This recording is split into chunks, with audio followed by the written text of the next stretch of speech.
Imagine receiving a phone call 3 o'clock in the morning that your resident is not in the facility. You heard me. Your resident is not in the facility. Okay, here are 10 tips I want you to take in order to ensure that this does not happen to you. Okay, number one, all right, I'm always going to talk about your admission assessment. Okay, but not just your admission assessment. What is that resident telling you? What is their body language telling you? What is their family telling you? Okay, these are some of the things that you really need to start paying attention during your assessment. Number two, monthly drills. Number two, monthly drills. Number two, monthly drills. I cannot stress this enough. All right, how is it that your team is supposed to respond if you're not even doing the drills? If they don't even know how to respond? Okay, you have to do monthly drills on each shift. Okay, unannounced.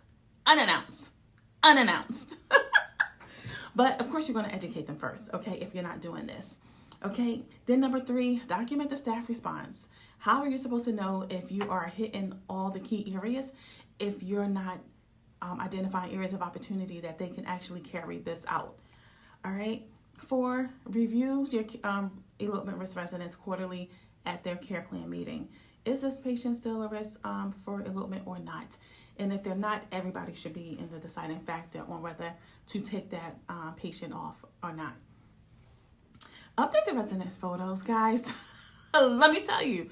Okay, Betty, she done lost 50 pounds. Okay, I do not know what Betty looked like in real life. Okay, update those photos so that when your staff is out there, suppose you have agency staff or something, and they're looking for a person that does not look like the person on the paper. Okay, update those photos. Let's see. Number 6, think about the weather and the environment. All right, during your codes. And then what about external factors? All right, if you're in a secluded area or a big city. My uncle's in Brooklyn, New York. Okay, and so you imagine the amount of access that he has? Okay, to if he was to exit that facility, he can get taxis, bus, train, anything. All right.